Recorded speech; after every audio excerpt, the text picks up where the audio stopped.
Bienvenidos a la sección de la entrevista del programa Miradas de Audiovisuales de la UCA. En esta ocasión conversaremos sobre el tema de la reapertura de los centros educativos a nivel privado.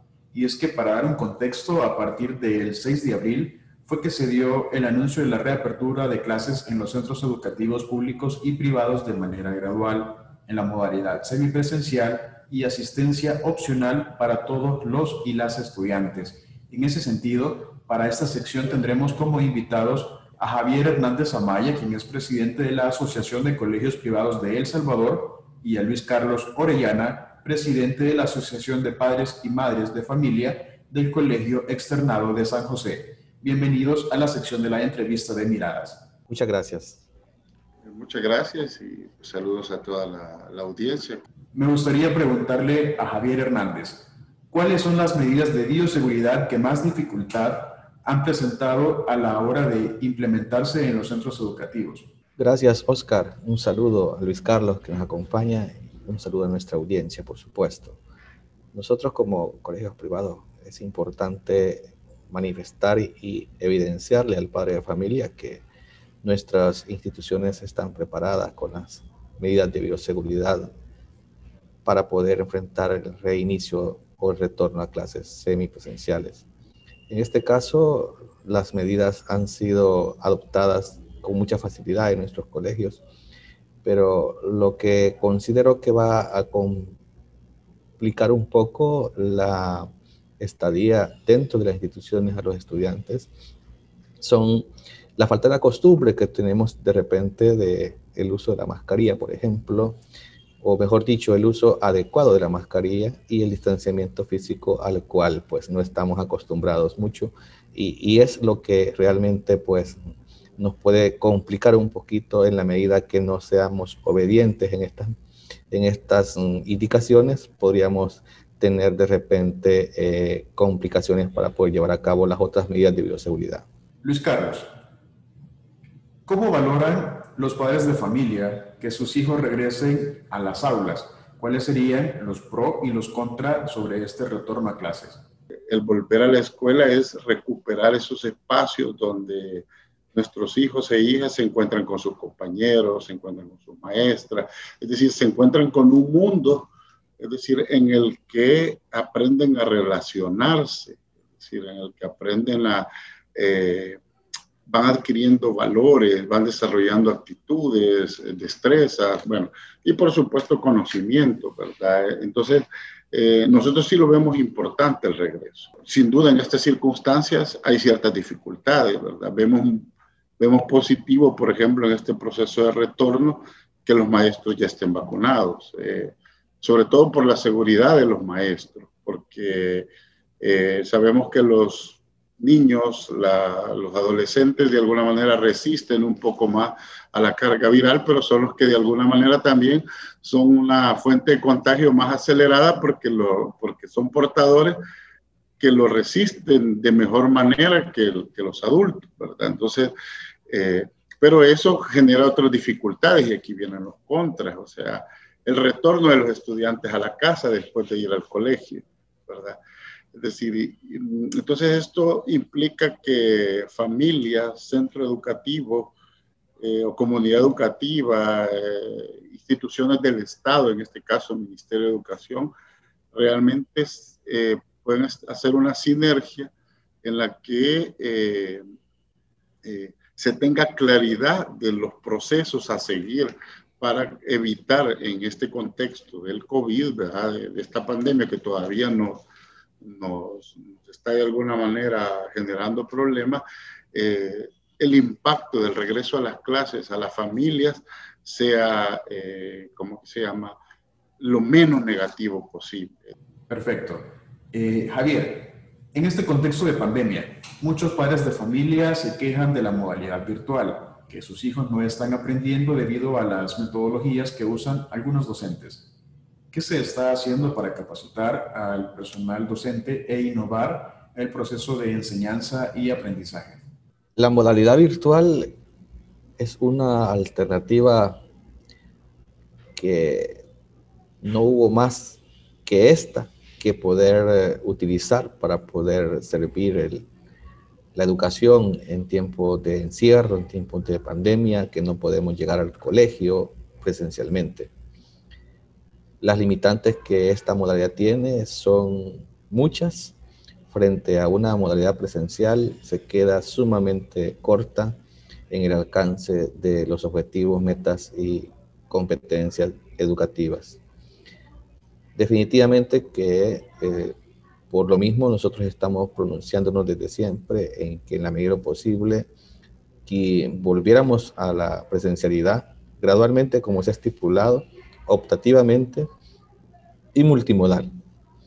Nosotros hemos capacitado a docentes en tecnología, el gran porcentaje ya estaba listo para esta realidad que estamos enfrentando, y nos estábamos preparando antes de la pandemia en materia tecnológica a los maestros, no por pensar en la pandemia, obviamente no estábamos adivinando que esto iba a pasar, sino porque nuestro país, como ustedes lo saben, es un país sísmico, es un país que de repente un terremoto nos ataca y las clases se suspenden. Vienen las lluvias y hay un periodo de semanas que se suspenden las clases. Entonces, para nosotros la opción virtual se convertía en una alternativa muy saludable para poder aplicar el proceso.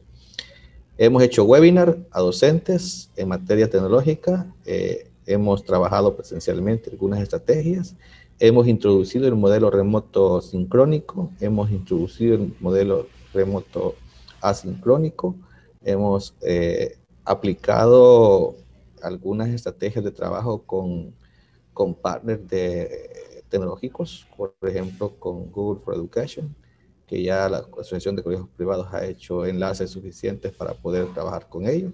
O sea, el trabajo se ha hecho para poder soportar la necesidad y superarla. Sin embargo, siempre aquí en educación nunca se ha hecho todo lo que se necesita, sino lo que se ha podido. Y pues en ese camino siempre estamos superando digamos, obstáculos que vayamos enfrentando.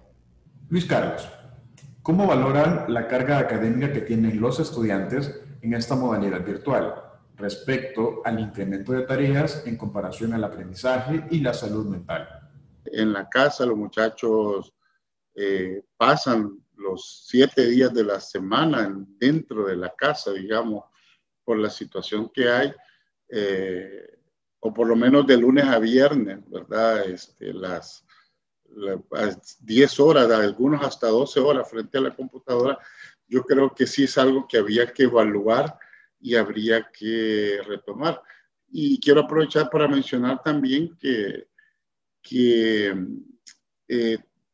no todas las familias, aunque digamos tengan a sus hijos en un centro educativo privado, en este caso, porque estamos hablando en este contexto de los centros educativos privados, eso no garantiza también que todas las familias cuentan con los recursos necesarios, tecnológicos, para,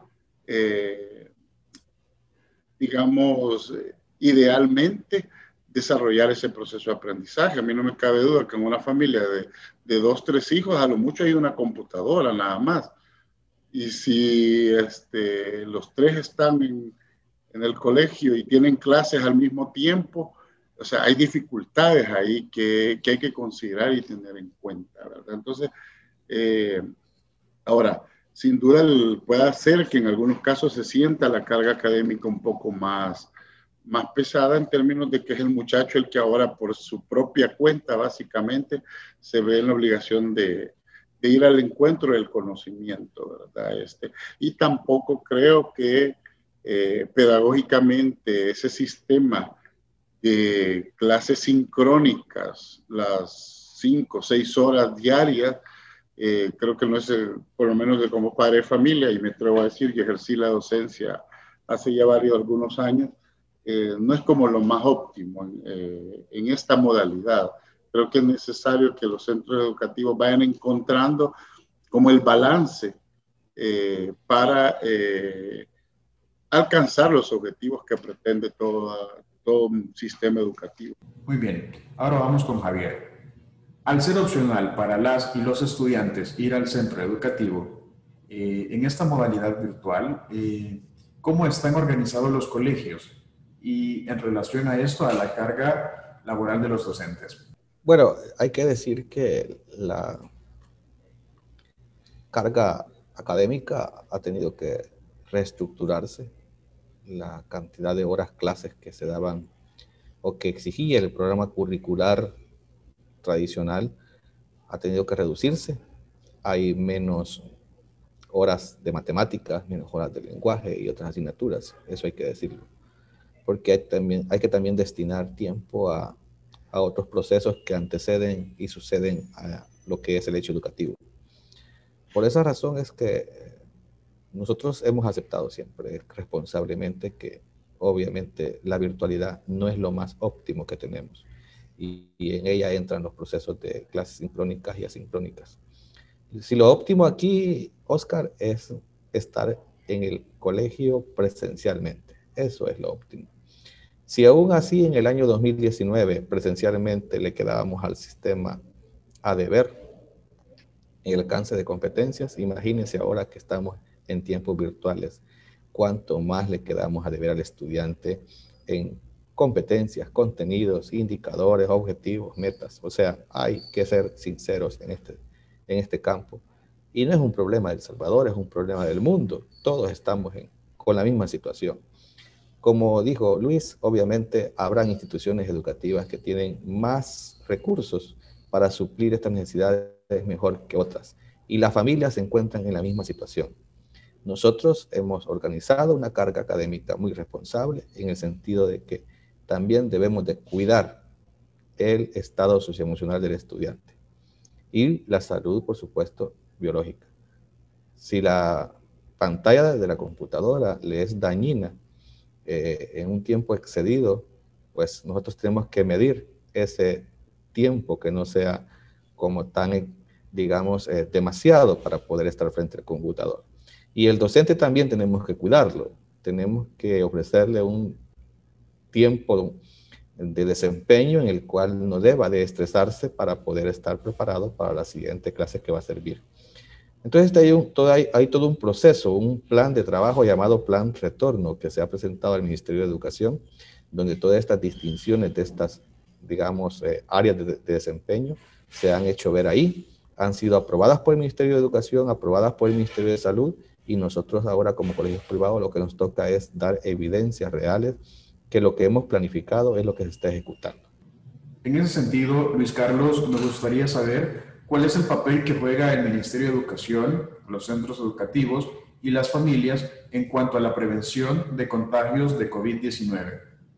Bien, yo quizás creo que comenzando por el Ministerio de Educación, es importante que haya orientaciones precisas, es decir, que haya todo un diseño, toda una planeación que sea un poco más concreto, es decir, que permita, digamos, a cada centro educativo tener claridad de los pasos a seguir en este proceso, porque yo con todo el respeto, el decir, miren, volvemos a la semipresencialidad, pero si usted quiere lo manda y si usted quiere no lo manda, es una cosa medio ambigua, ¿verdad? Porque eso genera para los centros educativos también una carga complicada de trabajo, y no me va a dejar mentir Javier.